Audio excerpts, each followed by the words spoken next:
beans like we used to do. Pass the beans. Pass the beans like we used to do. Pass the beans. Pass the beans. Pass the beans. Pass the beans. Pass the beans. The Beans Talk. Hey, Bean fam. It is the Beans Talk podcast, and we are back at you with another episode of the Beans Talk. Yeah. Another episode. We are 4 educators of color, bringing you raw, authentic conversation about society views and community engagement. I am Fabs. I'm Steph, guys. What's up? Hey, fam. Happy New Year. It's Ro. Good morning. This is TJ. Yeah. It's a new year. We got another episode ready to jump right into this. What to do now? Word. I know. Happy New Year, guys. I hope everyone had a great holiday, Yes. however you chose to spend that. Yes, and you brought in ma'am. the new year with good vibes. So my do now question actually is about 2019 Oh, as shit. we are emerging into 2020. If you could describe the year in 3 words, how would you describe it? If you could describe the past year in 3 words, what would you say?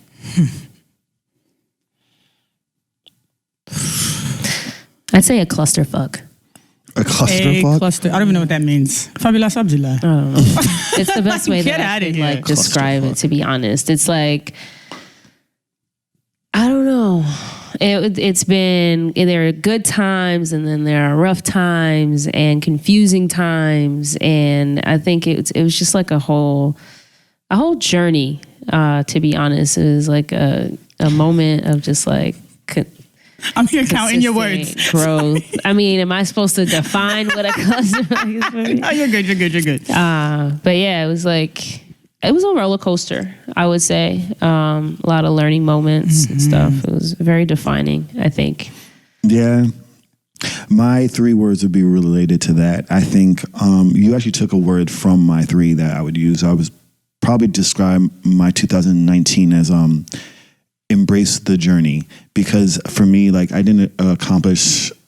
I always go into the new year with goals set.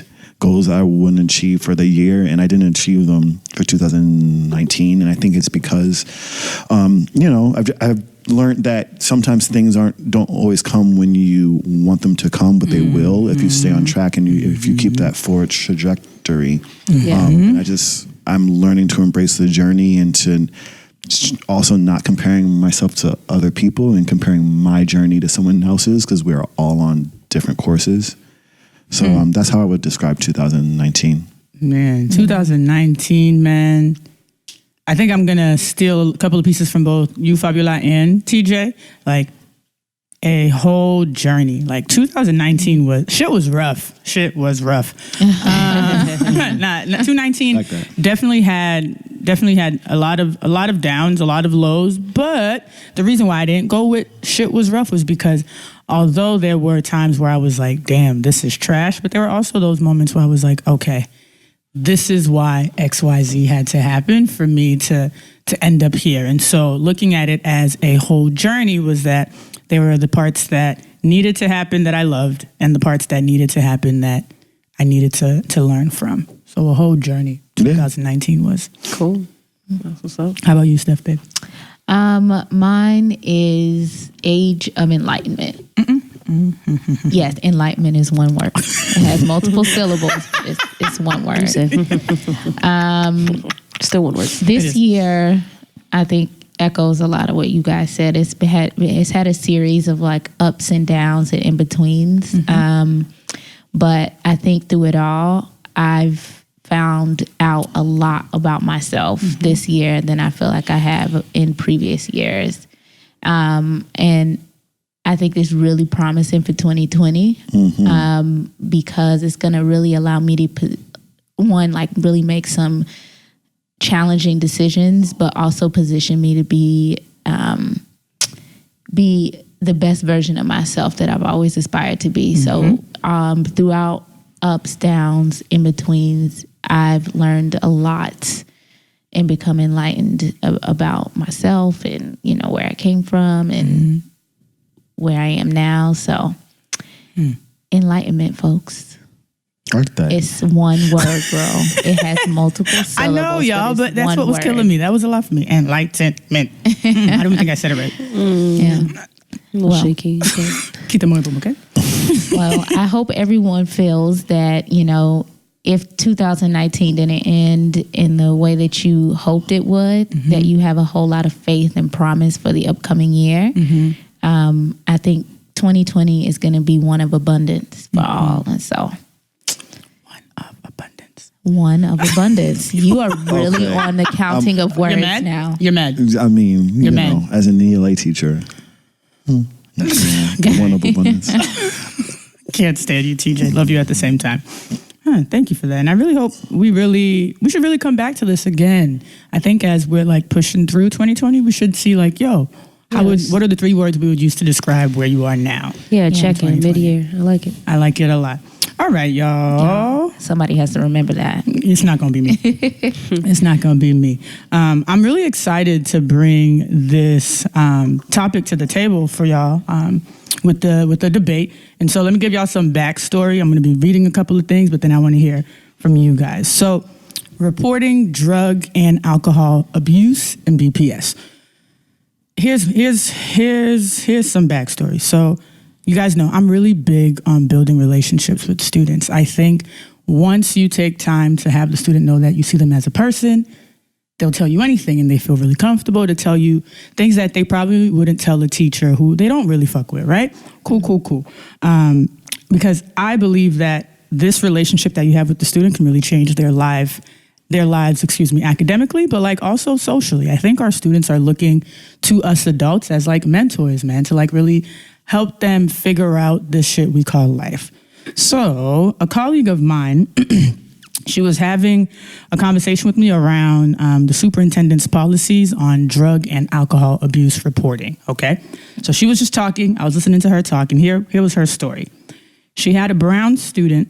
I only knew the student was brown because I've met the student, but she had a brown student tell her how she had tried alcohol and weed before with family and with friends, but because addiction runs really heavily in her family, the student made that decision as a 17-year-old that she no longer wants to try weed or alcohol. I was like, okay, that's really dope. And she said that she wants to stay away from it. She's in counseling for the like impact that addiction has had in her life. I'm like, yo, that's beautiful. And for you to be telling the teacher that's dope. Yeah.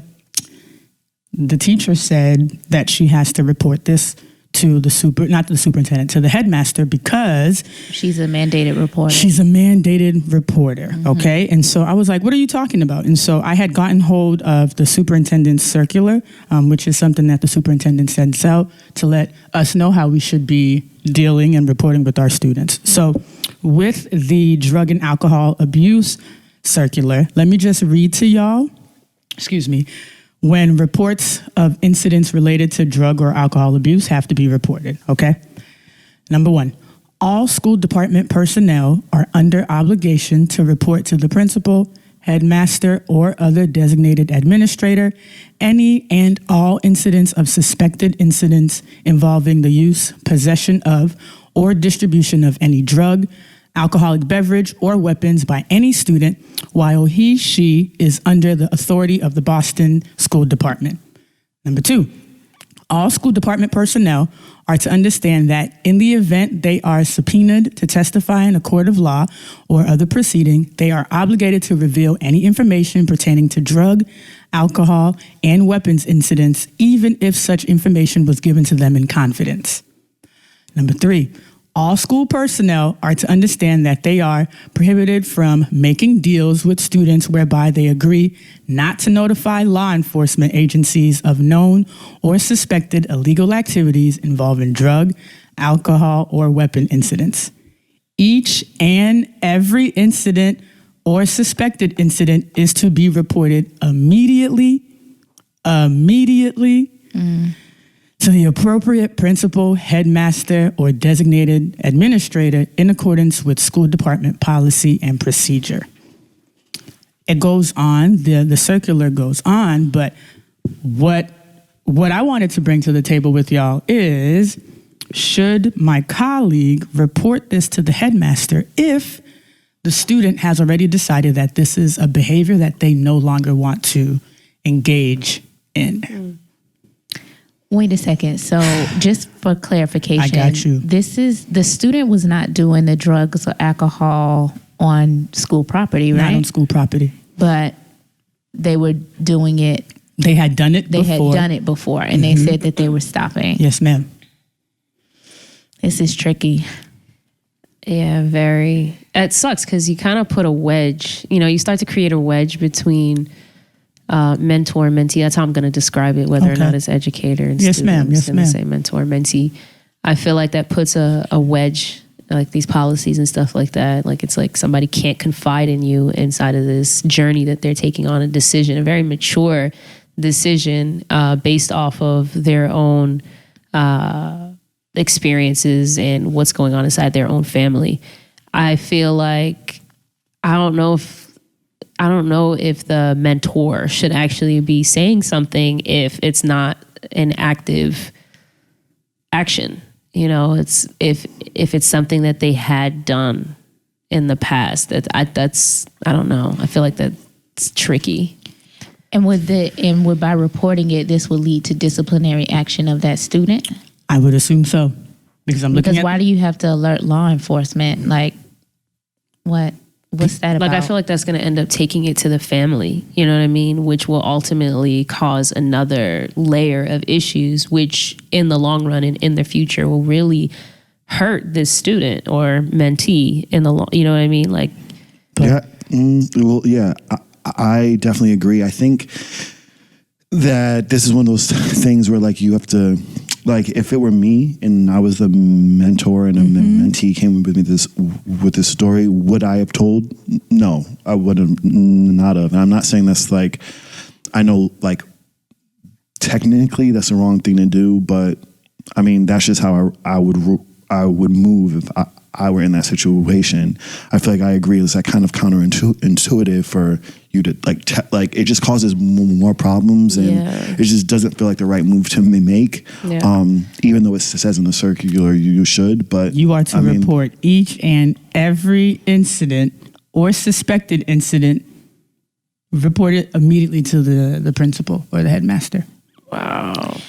And I think it also depends on like the leadership in the school as well. Like if something like this is going to be in effect, I think it's really, really important to make sure that you have a really strong leader who is well adept to like culturally responsive practices, because I feel like you could be in a position where under this statute, you still be protecting the teacher or the educator in terms of fulfilling their mandated reporting obligation, because at the end of the day, like that's a very like risky thing to not report, because what if something happens down the line and then you don't report it and then they find out that you didn't report it? That could like have implications for your professional like history or job. So if the headmaster, does the headmaster or the principal are there like guidelines around how they should handle it? Because if not, if they have the freedom to handle it in the way that they want, it would be very important for that leader to do what they feel is best to preserve the relationship between the student and the educator, and also ensure that the student is safe, where if it does not need to be disclosed to family, it doesn't get disclosed to family. And if law enforcement is not something that you need to do, then you don't do it. So I don't know. I'm just thinking about what ways we can prepare like leadership to handle some of these issues, because it is inside of law, which makes it. Yeah, but like I'm thinking of things I've encountered as a teacher. Like I've had students jokingly take a tissue and roll up a joint and pretend to smoke, and I'll blast them and I'll say like, I'll send them to, we'll have a talk after class, and the dean will come and we'll be like, hey, that's like inappropriate. Yeah. That's like, Yeah, I mean, you don't exactly. Yeah. But they're like, do they get that from? Oh, like, do I think some of my students smoke weed? Probably. Have I seen it? No. Do they talk about it? I mean, their actions, you can infer, right? But when is it like, oh, I'm going to report this? Or when is it like, look, like this isn't appropriate to talk about in school. You shouldn't be smoking. I'm going to call your parents. Like, I don't know. It's like, it's tricky. Yeah, it is. I say with situations that seem like my go-to in terms of what I would or would not report would be around if I feel like it's going to cause harm. Yes. If the person's in danger or like, being hurt. Even though that statute says you need to report every single thing. It does. Like that's not happening. Yeah. That sounds ridiculous. It does. And I'm still reading number 6. It says any student who is suspected of or who has admitted to being under the influence of drugs or alcohol must immediately be escorted to the office of the principal, headmaster, or designated administrator. If they've ever been under the Any student who is suspected of or who has admitted, as this Brown student did, admitted to being under the influence of drugs or alcohol must be immediately escorted to the principal. This whole thing just reminds me of the school to prison pipeline and just like how these policies are really written and geared towards Black and brown children, and let's talk about it. And trying to over punish, for,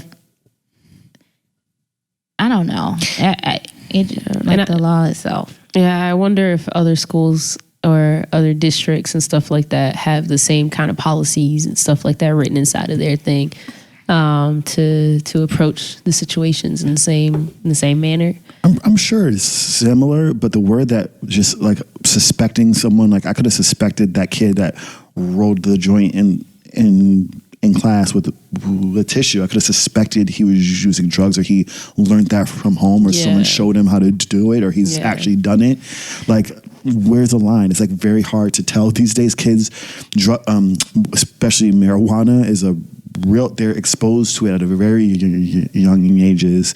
Even if they don't smoke themselves, they have older siblings that smoke. Their parents smoke. It's just like, I just feel like when you already have something like this, especially as it being so black and white, there's like no gray area. There's like no wiggle room.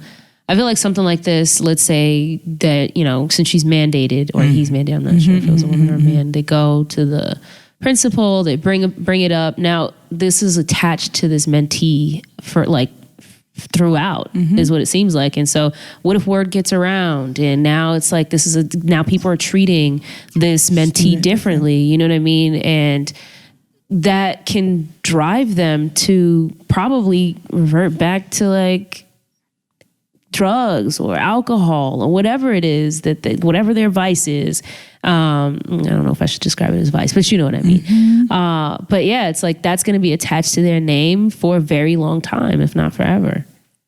I would love to pull up the policy. This is for BPS, right? Yes, ma'am. I would love to look at like other districts? Predominantly white district and see what their words or statute says. And mind you, I teach at a BPS school, and they don't even have a health class. They do or they don't? They don't. Students are, and I'm talking about health that encompasses sex, drugs, alcohol. Like I remember I went to a predominantly white high school, and we had it. We had it throughout middle school and high school. And if we're going to like have these really strict, stringent rules around like being suspected of using drugs, I think kids need to be educated around it, around drugs and the consequences of it. But the fact that I have kids coming up to me asking me personal questions, or not personal, but like, questions around sex and drugs, they're curious, they're coming to me, and when they open up to me, I'm going to tell on them. Like it doesn't make any sense to me. You bring up a really good point. I feel like something that's really heavily missing is that, getting to know a little bit more about health, but also including mental health and how that can also affect their decisions when it comes to these other influences in the long run. You know what I mean? But yeah, I don't know. It's a good point that you raised, TJ. Now here's what else I'm thinking about. So I guess what I'm hearing is that y'all wouldn't report it. That's tough. I wouldn't. Probably wouldn't? not. For that, I don't know if I would report it. And not unless I felt like the leader, like I went back to before, not unless I felt like the leader would do what was best for the best interest of me and the student. Now, what if this was low-key a student's cry for help, though? Like, coming from a home where addiction is heavy. What if student was coming to you, Miss Miss T? Because, you can say my last name, okay, bro. baby. I'm like, I don't want to put all your government out there. But what if the student was coming to you and this was like a silent cry for help? Like, yo, shit's getting so out of control at my house. I know I don't want to be involved in it personally. I don't want to drink and smoke, but like, I'm hella nervous. I would be transparent with the kid. There have been times when I've had to go and report information, and when I was a educator about a student I was concerned about and their like well-being. Was it pertaining to drugs and alcohol or not? No, it was not pertaining to drugs and alcohol, but being a mandated reporter, there's like a lot of things that fall under that, Yes, like ma'am. in terms of like safety and stuff like that. And so I am just very transparent with the student. Like I remember having this one incident where the student like gave me a note like detailing some suspected abuse at home, and I was like, okay, we need to talk. I'm like, look, I am so happy like you trusted me with this information. I was like, but this is not something that I cannot report. So I need you to understand, like, I love you, I value this relationship, but I have to report this. And the student in that moment seemed pretty relieved. I just think you being as transparent and talking to the student about what you do and what you have to do if you do have to report something, or asking them like, if it doesn't seem like something you have to report and you can like use your judgment, like asking them like, here, like the modes of support that I can offer, and these are the ways in which I think we can move forward together. Which do you prefer? Like giving them some choice and agency inside that conversation is helpful. But at the end of the day, honesty and transparency is the best way to get through any of these types of situations. I know if I was on the other end, I would want whoever I was disclosing information to, if they had to do something, to be honest with me. And at least so I can prepare for it, or like know about it, or share my reservations if I don't want them to share what I just told them. And, you know, you just got to be honest and transparent in that conversation. Definitely. Yeah. Now, what if, okay, you don't report it and it comes back and it bites you in the ass? Like, what if something happens, and I think, Fabiola Bebe, you were talking about it, but like later on in life, something happens, and student is like, well, I had told Ms. Tomlinson that this was an issue. Like, now your job's on the line, sis. That's the risk that you take. Yeah. That's the risk that you take. That is something I question, you know what I mean? Because, I mean, I'm sure the student is making a decision in that moment, but they're also very young and could potentially be, you know, pressured into doing stuff like later on, even though you might be like, nah, I'm not down for that at all. They're like, well, you already know, like, that addiction exists. You could, you know, make sure that you don't go down that route, or it's just one time type of thing. And so it can be a little bit tricky, I think, from a mentor's perspective as to whether or not they should actually report such a thing. But I agree with Steph in the sense that it's like, you do have to use like your best judgment in that case. I mean, there's got to be some gray matter there. You know what I mean? You can't just like already automatically attach such a thing to somebody or a mentee at such a young age, and now they have to walk with this stigma. And they will get treated differently in the long run. You know what I mean? Because now it's like you put a little vulnerability out there, and now they see you for who you are, and using all of the information that's actually fed to them. And by them, I mean like the principal and the mentor, they would eventually probably treat them differently. They'll see them in a different light, judge them, and then automatically assume that, you know, if they act up, they have to like, you know, either walk on eggshells or be like, oh, here we go. She might be activated. This might be a trigger type of thing. And he or she, this mentee, is going to have to walk with that chip on their shoulder for a very long time. Find a way to escape that. And that's tough. I think that's the whole issue, is like we have these really kind of black and white policies to individuals. Like individuals aren't black and white. I mean, sometimes you have to cater the situation to the person, or I mean like individualism. We're all individuals and we all need different things. And I think that is why pushing initiatives that train and show educators in all different roles, especially those in power, how important it is to have policies and practices and systems that are equitable and culturally responsive and cater to social emotional learning. Like, all of that is very, very important, because when you put those practices into place, you begin to realize that when you look at somebody, you're not looking at like one for all. You're looking at this person and what they need to be successful on an individualistic level. And this is just one of those things, like these widespread policies that are supposed to apply for everybody when everybody's different. Like, you don't even operate like that inside the real world. So I just think overall we need to be matching our systems to the way things really are when we move out into the world. So, what would you do, Ro? What would I do? So I didn't share this with my colleague because I just saw that me and her were just not on the same page. I wouldn't say anything, man. I value that relationship I have with this student over everything. And if I felt that my baby was in a position where they were unsafe, I'd be like, okay, just so you know, I'm going to report this. But the part that stuck out to me the most, and if this is a student I've built a relationship with, I'm going to take your word for it. You said you tried it. You don't want to do it anymore. So it's in the past. So what the hell am I going to snitch on you about? And she's in counseling too. And you're in counseling for it. What am I going to, 3 years ago, tried weed. Yeah, And it's legal here. Like, what are we talking about? But because she's underage. I mean, I understand, but like, why would I wouldn't say anything, man, because you trusted Miss Augustine enough to open up about this. Yeah. And you also already have solutions. Like, you're already in counseling for it. Yeah. You know that addiction is an issue in your family and you're dealing with it.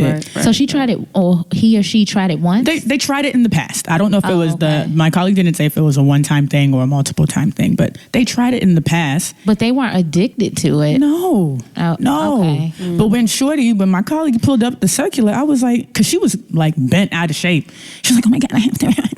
I'm like, it's in my head, I'm like, yo, it's really This is like not normal that deep. teenage stuff. That's for what the most part. Was this colleague white? Yes, ma'am. Okay, see, again, That brings like in a whole gaps, another piece. another gap. We need a diverse workforce that understands what's going on inside of our communities, because you would not, if you really understood where a lot of your students who are predominantly Black and brown kids are coming from and what they're exposed to and their in the culture around them, this wouldn't get you so wrapped up in a bunch. Like, we really need to, one, just equip our white educators to get with the program of working with Black and brown kids, and two, just get more Black educators in the classroom, because It's important. it is important. Like, that's crazy. I wouldn't snitch at all. Like, I've been in situations, more so when I was working in adult ed, where like one of the women would come in smelling like weed. I'd be like, yo, step outside. Yeah. I'm like, yo, just go spray yourself. And I actually have a friend of mine who teaches in a BPS school, and she has said that when her students come into her classroom smelling like weed, she has air freshener that she sprays on this child. But I was like, shorty, technically, you are a BPS staff. You are supposed to report it. And she was like, no, that's bullshit.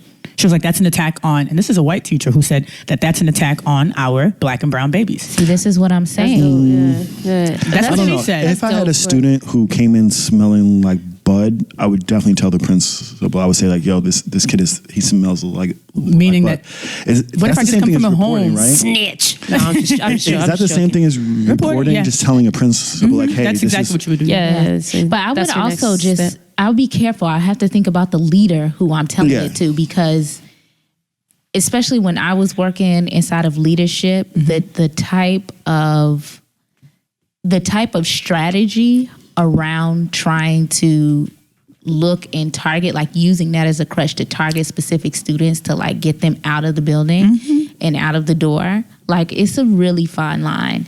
Like, I remember having to put whiteboards up and block off hallways to do locker searches because a student came in smelling like marijuana, and then you would always look at that one student anytime that they smell like marijuana. You're going through their stuff, and then it's leading up to escalated punishment like suspensions, and then like these are the ways in which they've strategically found ways to like push kids out and not really give any interventions and really amp up with like harsh punishment. Like you said, TJ, like who's educating around like marijuana use? Nobody. But you got these crazy rules that pair something that a kid knows nothing about and hasn't been educated around based on their background or whatever reason. You're pairing that with some really harsh consequences. Like they know what they're doing. Suspensions, yeah. So I would be careful. I get what you're saying too, but I would be very careful about who I reported it to, because some of these things you can just take care of yourself. That's true. Like, a student coming in, smell like weed, you pull them to the side, like, what are you doing? Yeah. Like, that's your moment to educate them. You need to get out of my class, get yourself together, and get back in here. If you come in here like this again, then X, Y, and Z. Yeah. That honesty piece. I feel like you can handle that. Yeah. You can handle that. I've had to. Yeah. Like, give them a chance to make the right choice. You know what I mean? Like, give them choice. Give them that option. Yeah. Yeah. Technically, we got to report them. That's tough. Yeah, it is. It is. Technically, we must. But I'm sure a lot of them go unreported, which I think is also very crucial to like relationship building as mentees and mentors. I don't know. I think that's important. But on the flip side, though, babe, I also feel a lot of it probably does get reported. Oh yeah, absolutely. I feel like too much of it. Yeah, for sure. Absolutely. And that's the piece where I was like, damn, because at the end of just listening to her, like my colleague, she did report it to the not the headmaster, but the like grade level leader. Okay. But I already know it's sure gonna make It's gonna gonna make its way to the headmaster, yo, and that's the shit that sucks. It's gonna be tough It is. The student already made a decision like for their future And that's based the part off that of sucks, yo. their own experiences and what And they're they've still gonna get. It is. Technically, I don't know. I feel like what you're supposed to do technically is null and void, because technically at the school that I teach in, there's a dress code and teachers aren't supposed to wear tights, but they wear tights every day. There's so many, like, you're right. It's like so many shit that's technically People supposed to get do technical when they want to, when their biases impacting their actions. That's when people want to get technical. To be that's what I'm just truthful. I use judgment and all that stuff, and I think I get why those are in place, but like Steph said, people want to get technical when it caters to when it caters to their own biased beliefs and practices. That's when they want to get real technical. Yeah, and that's why it's really important for these mentors to really understand these mentees and connect with them, get a hold of their experiences, learn a little bit more of their background before jumping to conclusions, making judgments, and escalating a confiding session. That's what that was to me. That is. You know what I mean? And I wouldn't, personally for me in that moment, I would not have reported such a thing. I honestly would probably give this mentee praise, like, wow, what a mature decision that you're making at such a young age, just understanding your own experiences and where you could potentially end up and making the decision right now to take hold of your future. I think that's a beautiful thing.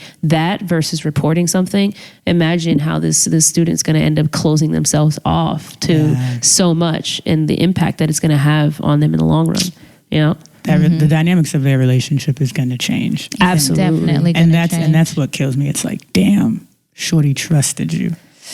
That's crazy. And I feel like, with being mandated reporters, it's like it's really not a black and white thingy at all. It's like sometimes I gotta like stop and think. But unfortunately, based on that superintendent's circular, we all would be fired. I really want to learn more about other sectors. Yeah, for sure. Yeah. I want to pull up other statutes, see Yeah, what they got I going wanna on, see. especially these predominantly white districts. Let's see how different it is than our predominantly black district. Yeah, for real. Case study. I'll make that happen. Doctoral program. Ooh. Get it. Get it. Nah, I always appreciate hearing from y'all, man. Yeah. It's really been messing with me. It's really been bothering me because I'm like, damn, you really had to say something. Trust. I don't think you had to. I don't think you had to. Because then it made me think like, okay, thinking about like bringing it to, now that it's at that grade level leader and it's going to make its way to the headmaster, like, what if that breaks up the home? Like, what if just because Shorty said she had alcohol at home with parents, with family, what if that divides the home? See, that's the problem. They don't think about it. Yeah, because that's the problem. I remember having a wine cooler at a very, very young age. And that shit was bomb. You know what I mean? Yeah. And it's not that big deal. It really isn't. And like my mom let me have a little sip of champagne on New Year's. Yeah. And I think that's the cultural gap there. It's kind of like, meh. No, I didn't have hot chocolate and that's it. I did have some hot chocolate, but maybe, I had a wine cooler during these parties and you guys didn't. You guys had fruit punch or lemonade, but that's all right. There's just a cultural difference there, but I turned out all right. You know what I mean? And just because a student or a mentee decides to come to you, confide in you, tell you a situation, my goodness. It's interesting. I think that the story that you told, I would love to hear, because what makes me think it was more than just like, oh, she tried it. And it was the fact that she's in counseling for it. Maybe it was what she said was more explicit or it sounded more severe than what my colleague said. Yeah, the way you're relaying it, it sounds like, oh, she tried it. But if she's like in counseling for it, maybe she was addicted to, or maybe she did have that. I don't know. Yeah, that's what I was gonna I don't ask think too. it didn't come off, when Shorty was telling me the story, it didn't come off like student is in counseling for drug use. Student is in counseling because she understands the impact that addiction has on her.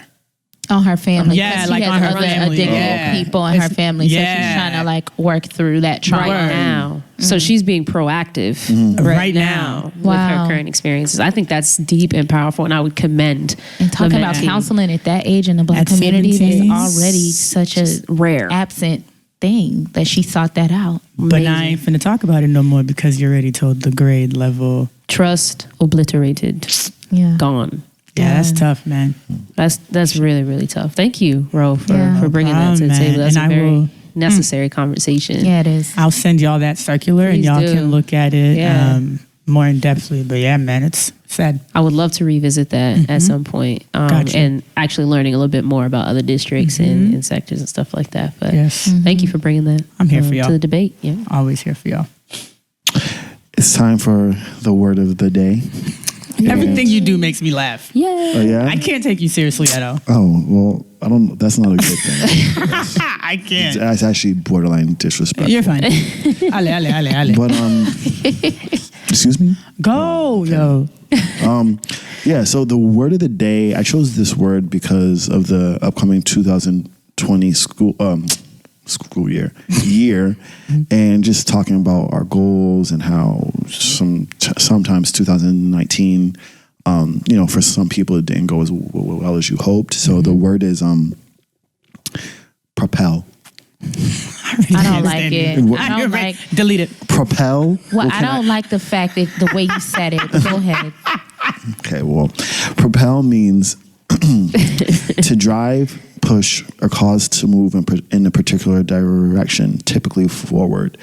And I picked this word not only because I love the Propel drink, because if you ever had the drink, it's good, but the word itself embodies to me what I think that as we go into the new year and people are creating goals for themselves and leaving the past in the past and kind of growing as people, it's important to propel and move forward. I think that so many things we experience have a way of setting us back or causing us to be stuck. And I think I think that's just an important word to keep in the back of your head, that at the end of the day, we're all trying to move forward and propel towards something and toward a better version of ourselves. And that's a word that I think we should be embodying as we go into the new year. So. Well, look at DJ talking about personal growth. I didn't even take you seriously. Looky there. Yeah, Ain't that something? You sound slack-jawed, but it's okay. I don't look slack-jawed. I know you were on your way to saying that. I like that word, though, actually. I really like that word. And, yeah, I agree with you. I knew a girl in high school named Propel. I did. Shout outs to her. Yeah. Shout out to Propel, wherever you are. You didn't know Propelling. anybody He didn't. in He high didn't. school named He Propel. didn't. Not at all. Didn't. I know he didn't. Didn't. Propelling forward. Yeah. Propel, just propelling forward. That's not her name. Doing her No, thing. She huh? doesn't exist. She does No, not even in the least bit. Do not believe Terrence. You can't believe everything he says all. at all. You I do didn't- so well, and then you just go back down. Oh my God, great word of the day, TJ. Thanks. Much appreciated. Yeah, man. Homework. All right, guys. You already know homework time. Oh no. Yes, please follow us on Instagram at the Beans Talk Podcast. Hit that link in bio and listen to us on all your favorite platforms and check us out, cutting it up in the mix on YouTube. Yeah. We need likes, we need Yeah. comments, engage inside this conversation, and let us Yeah. know what you think about mandated reporting. Yeah. When it comes Would to you drugs. say you would do it? Would you snitch? Oh. Or would you not? Yeah. Oh my. Yeah, that was a little startling. But I didn't like it. Yeah. Keeping you on your toes. All right, guys. That does it. Happy 2020. Woo woo. Love you guys. Asia. I'm not sure what TJ was just saying. I'm not sure what language or accent that might have been. There's always some shit. Yo, Not sure what that stop. is, but that's another episode of the Beans Talk. Y'all. Till next time. Lord, have mercy. Hey!